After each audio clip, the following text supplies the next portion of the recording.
ngobubele bukaKristu ayinowazalwane izipho esiziphiweyo esinye sakho isipho ngasidelela walibonga igama kanti esisipho uThixo kuphe sona asikho ngaphezulu kunesinye bale izipho ziyafana nikhona abazalwane kuba ngaba esinye asikho esinye sikhona zonke njengoba zikhona nje zisebenzela zonke kulunge kodwa ufuneka zibe khona zonke. Asikwazi besinye singabikho nazi bekhona noma ingangathi esinye sibalulekile kunesinye kodwa kufuneka zibe khona zonke izipho.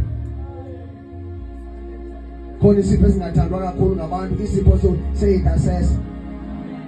Zange nasibona isipho esingathandwa njengeso isipho se-intercessor because ingxaki yesipho se-intercessor noma awubonakali abantu abayifunda ongabonakali. Yebo umuntu ofuna ungabonakali bonke abantu bafuna ubonakala.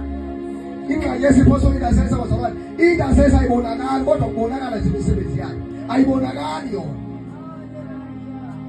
Nikhona abazalwane phakanyiswa abantu bephakanyiswa kuba bephakanyiswa sisipho i-intercessor ayibonakali ngoba isipho sayo asibonakali. Asikho isipho esingafunwa njengeso sipho bonke abantu bafuna izipho ezibonakalayo. Isipho esimandi isipho so-intercessor isipho esingangcoliyo. Nikhona abazalwane bathi bemile bebambe imayikho abakhara boshanda rabosha i-intercessor ihleli ithe cwaka iyamceka ongabonwayo. Glory to God. Bazalwane uThixo ulumke ngale ndlela ukuthi uThixo inamnandi ngaloba wanithile wathi if isipho sakho usithathile wa-excela kuso isipho sakho then uThixo ulungile kanjalo ukuze akungenise kwenye office ngenxa yothembeka kwisipho sakho.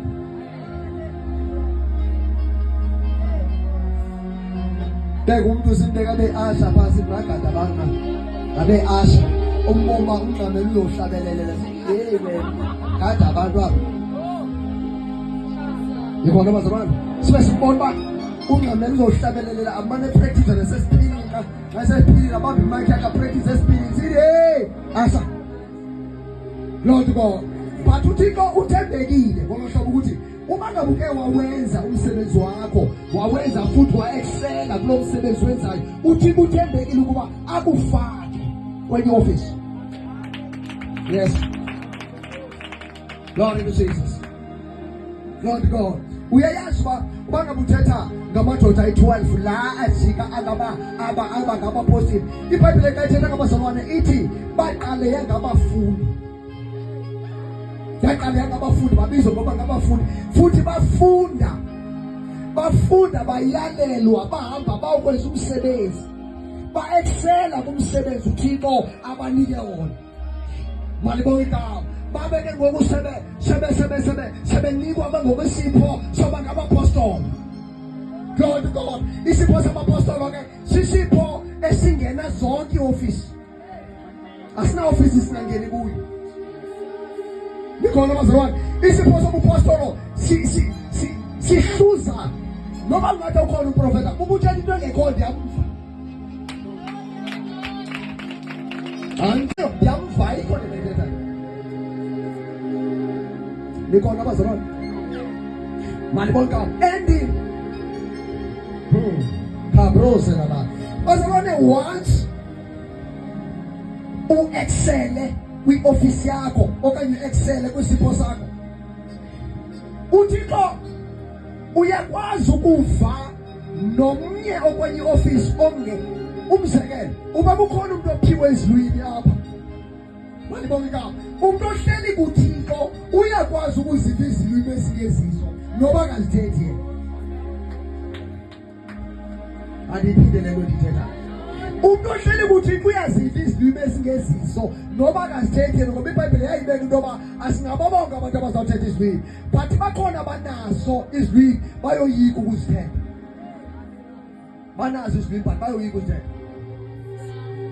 Glory to God. Enye into engcola ngithila ngawathi bayoyika ukuzithetha because xa ethetha izilwimi ngathi uthetha ezam kanti anazilwimi ezazilwimi ilwimi lam mna ngixhosa thetha ixhosa but izilwimi zona sezikamoya ingcwele. Uba ngabe umoya ingcwele uthi thethe ezifana nezi izithetha zithetha ezo zam futhi awulinganisi ayikho lo awulinganisi Lord God ikhona abazalwane bami so uma ngabe uke wa excella kwindawo uThixo akubeke kuyo uexcelle kule ndawo uThixo akubeke kuyo sikuyakunceda akuxobise nakwezinye office expansion city babeqale ngabafundi bakaYesu benyuka balibonga igama bayobhubha sengabathunywa ngenxa yothembeka emsebenzini uThixo awayebanike wona balibonga igama in fact babesele bengamadoda amakhulu iBhayibhile babesele bengamadoda amakhulu beku-office yokugqibela bengamadoda amakhulu. Thank you, Holy Ghost. Thank you, Spirit of the living God. Hallelujah. So, ibalulekile into yokuhlala kwisipho sakho. Ungawari ngezinye zabanye. Uhlale kwisipho sakho. Wabusidiscoverisha isipho sakho, wabusifumana isipho sakho, uhlale kuso. And mangabe ukasifumana isipho sakho. Uyasazi bana isipho sakho.